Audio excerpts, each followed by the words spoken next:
Mmm. Mom's homemade chocolate chip cookies.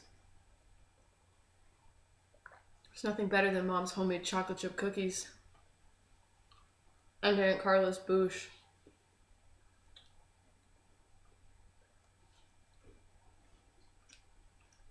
You got boosh? I got boosh.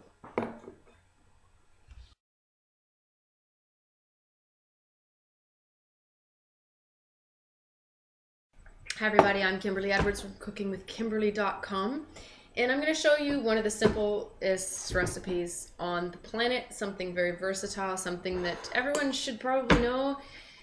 Rice is something that just about every nationality eats in some way, shape, or form. It just depends on the variety of rice and how they prepare it.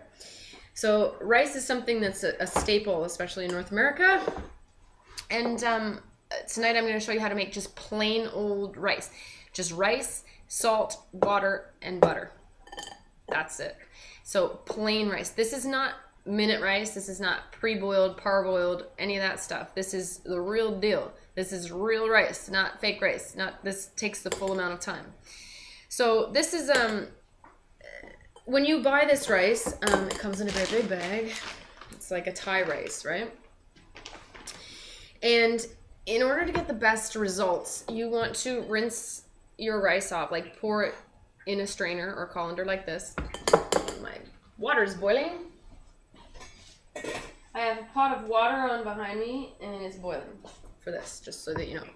So you rinse it under cold water to get all the, dust off the outside. Now, if you don't do that, what happens is you often get this really thick, mucky starch that holds the water. It's gross on the outside of the rice. I don't like it like that. I'm sorry. Maybe it's not gross, but I don't like it like that. It's not what I'm looking for. I want nice kernels of corn that you can tell are whole kernels, are not like muddled. The other reason why I'm making this rice tonight is because I like to make leftover rice. There's probably going to be a serving of leftover rice, and what I'm going to do is I'm going to make rice pudding for my mom in the morning. And you want it to be plain, like you don't want it to have any other seasonings or flavors. So I'm just putting salt in. You would put salt in a dessert anyway, or a pudding, sometimes just to bring the flavors out. So it's all good. Now I would usually put pepper in my rice. Tonight I'm not doing that. Even if I'm making a rice pudding, I could still deal with pepper. I like spice. In my rice pudding I often put cayenne pepper on top. So there you go. So this has just been rinsed under cold water. It's in a strainer, colander, whatever. This pot back here. This pot has been boiling, and all it has is water in it right now. So in goes my rice. I need a spoon, I'm sorry. All right, and I'm going to put about a tablespoon of butter in. It hasn't come back to the boil yet. And I'm going to sprinkle some salt in. Maybe quarter teaspoon maybe, and I'm going to stir that around. Stir it around. Now, if you're on a gas stove, use a oven mitt for the handle if you have a metal handled pot, because it's very hot. So I'm just stirring this around. I'm going to replace my lid back on. I'm going to set my timer for 10 minutes, and I'm going to just let that go on a low heat. On my gas stove, I can't turn it all the way down to low because it doesn't quite reach the same temperature as my flat top does on a low heat. It's a cooler oven, quote unquote, cooler stove top, I should say. And so I'm going to leave this on like a medium low heat, instead of a low heat for 10 minutes. After 10 minutes, you're going to look at your rice. You're going to stir it. If you walk through the kitchen while it's cooking for 10 minutes, open the lid, stir it up, fluff it up, put the lid back on. If not, it's not a big deal. When you get there after 10 minutes, you're going to check to make sure that you don't have a whole lot of excess liquid. If you have a bunch of excess liquid, leave the lid off. Let some of that liquid evaporate, boil out, and make sure that your kernels of corn are tender through. Now, you don't want them mushy, you don't want them falling apart. You also don't want to crack a tooth chewing on it. Got me? Somewhere in between, somewhere where you're happy. Kind of like how you do an al dente pasta. So you have a little bit of bite to it. I like just a tiny bit of bite, like a firmness inside. My mom doesn't like it quite so firm, but I do like it like that. It's really up to your preference.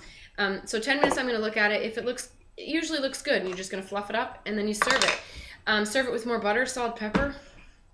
Easiest side dish on the planet. It just took you 10 minutes. The real rice. Don't get the other stuff. The minute rice and the parboiled stuff, it has always already had a lot of the nutrients removed just from the processing and the, you know, stuff they're doing to it. So you're really not getting the bang for your buck nutritionally when you buy the minute rice, even though it's cheap and easy. Uncle Ben isn't providing you with, you know, those nutrients that you need like this is. So try this out. It's not that much more difficult. A lot of people are scared of rice. You know what the best thing on the planet is? A rice cooker. Super duper easy. You throw your water, you throw your rice, your flavorings, your whatever. You flick a button and it tells you when it's done, whenever that may be. Doesn't even matter what kind of rice. It's like it magically knows what kind of rice it is, and it's a beautiful thing. Also, you can check out my video online on YouTube and on the site for how to cook beans in a rice cooker. And that's one of the most popular posts on the site, like by far. Like every day it's like up there. I think it even has the most video views on my channel. So how to cook beans in a rice cooker. You cook the small beans and lentils and split peas and things like that in the cooker. As long as they're smaller. The great big kidney beans and navy beans and pinto beans, you can do them in there.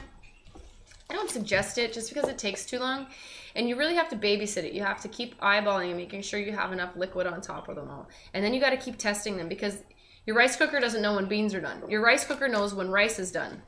So you need to know when beans are done. So you got to keep checking all the time. And you don't want it to boil over and stuff. So you just have to make sure you babysit. That's it. It's doable. You can do it, but it's you know, it's easier just to do them in a big pot, the big ones. So that's how you make rice. I'll be back in like 7 minutes to show you what's going on. There's my timer. You heard it. Here it is. All right, my timer's gone. I'm going to grab my oven mitt and I'm going to bring this rice here. Turn this off. Okay. It's been 12 minutes. At 10 minutes I looked at it and I did see a little bit of liquid. I took the lid off so that I could finish cooking it. And now what I have is this rice that's not starchy and gross like I was explaining earlier. It's separate kernels, it's light, it's fluffy, it's ready, and it's perfectly tender. Let me just taste a tiny bit. Perfectly tender. Has that bit of bite I like, but it's not an abrasive bite. It's not like, ooh, that's crunchy rice. It's uncooked. It's just perfect. Absolutely perfect. So this took 12 minutes. This kind of rice is scented rice, Rooster brand scented rice. It's a Thai rice. So you guys see it, that's what's up. And I'm gonna put a little more butter in this just because I really like butter in it, and some more salt. Now, if you're gonna use it for something else later, like I said, cut back on the spices. Now when you're using rice like this, you're using ratios of 2 to 1, water to rice. When you're using minute rice, when you're using parboiled rice, you're going to use a ratio of 1 to 1 because it already has a lot of the water. It's already been pre-boiled halfway. So you're just kind of replacing the rest of the water that you need. So when you're doing this, this is 2 to 1. And right now I used 1 cup of rice and I had 2 cups of water. It's just as simple as that. You don't have to look on the back for a recipe. When you have rices like this that are real rice, that's pretty much what the ratio is. Now, if you look and it's slightly different, sometimes it's like a 1/4 cup off. But I mean, if you lost the instructions, and a lot of times I get rices from all over the world and I can't read the instructions. They're not in English anyway. So it's like you just wing it. And that's how you wing it. You do double the water to the rice and you're pretty much golden, and then you can adjust it from there. So if you're making rice, you can use different liquids. Chicken stock is perfect for making a side dish of rice. It really gives a lot of flavor. You're gonna be like, wow, that's the best rice I've ever had. But again, I'm making this for something else, so I wanted it very plain and simple with the water. Now, I also use tea. Check out my recipe for my dirty rice. And you can use, as long as it's liquid and it's edible and you think it's gonna taste good, go on and try it. Experiment in your kitchen. Be a champion. This is how to make plain rice, traditional plain old white rice, I guess I should call it. So Check me out on Twitter at Cooking with Kim E with a capital E. Make sure you like the fan page at facebook.com/cookingwithkimberly, and all of my shows are on YouTube, youtube.com/cookingwithkimberly. The site is cookingwithkimberly.com. And yeah, be a champion in the kitchen, eat deliciously. Ciao.